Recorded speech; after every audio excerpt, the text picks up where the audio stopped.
Narito na ang Veritas Editorial, ang paninindigan ng Veritas 846. Sa mga napapanahong usapin sa bansa, pakinggan si Reverend Father Anton C.T. Pascual, ang radyo ng simbahan.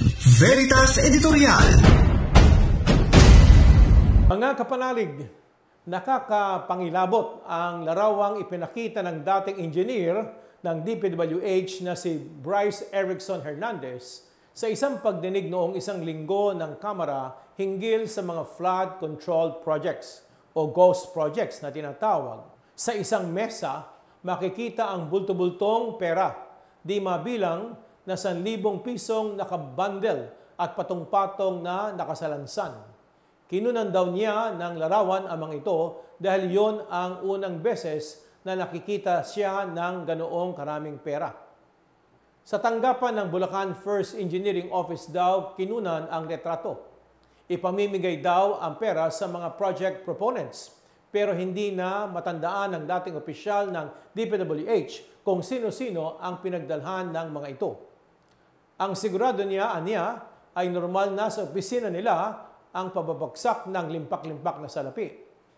Samantala, sa Senado, ibinunyag ni Senador Ping Lacson ang tinagurian niyang BGC o Bulacan Group of Contractors.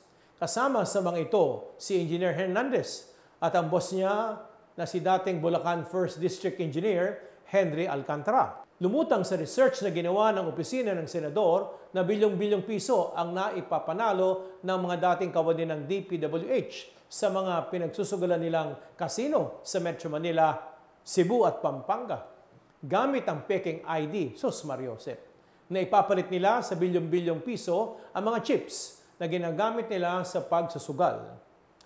Hindi tayo pamilyar kung paano nga ba nananalo sa kasino, pero nakapag-uwi ang mga miyembro ng BGC ng hanggang 300 milyong piso mula lamang sa isang kasino sa Pasay. Pinepeke raw niya ang kanilang pagkapanalo para maibulsa ang pera. Ilang silid-aralan na kaya ang kayang ipatayo gamit ang mga perang ito, kapanalig? Ilang dialysis patients na ang mabibigyan ng financial assistance? Ilang pamilya na kaya ang mapapakain?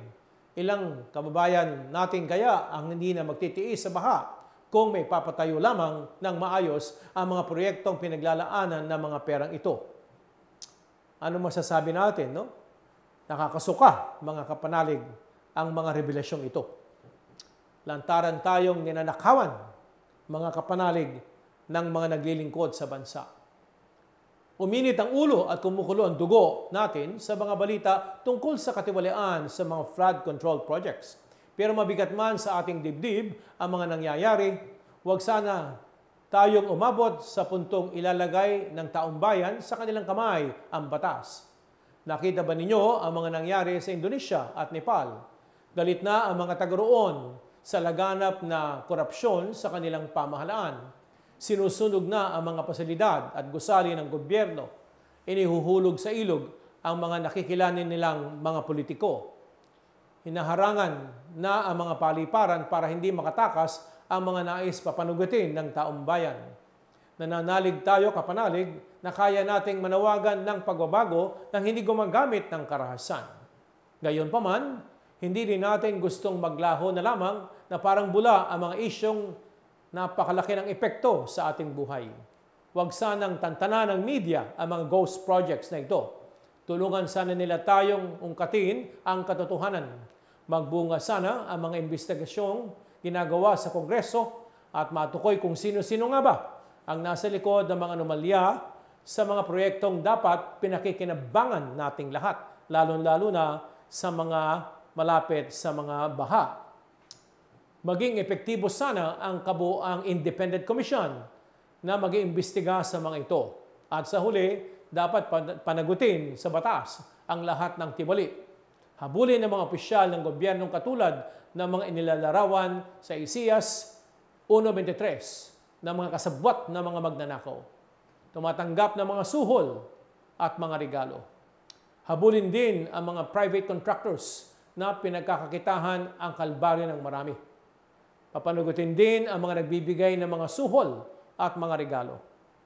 Kaya kapanalig, sabi nga ng ating mga obispo, CBCP, sa isang sulat pastoral tungkol sa katiwalaan sa flood control, Kung bumabaha dahil ninanakaw ang pondo ng bayan, mas malala ang bahang dulot ng katiwalian na nilulunod ang kinabukasan ng ating bansa. Hayaan nating hiramin ang salitang ito mula sa liham. Sama-sama nating iahon ang bayan sa baha ng katiwalian. At alam natin, sabi pa ng mga obispo, isole ang mga ninakaw sa kaban ng bayan. Yan ang katarungan ng Diyos. Yan ang katarungan para sa ating bansa. Sumainyo ang katotohanan. Inyong napakinggan ang Veritas Editorial. Ugaliing pakinggan ng Veritas Editorial kasama si Reverend Father Anton C.T. Pascual. Veritas Editorial.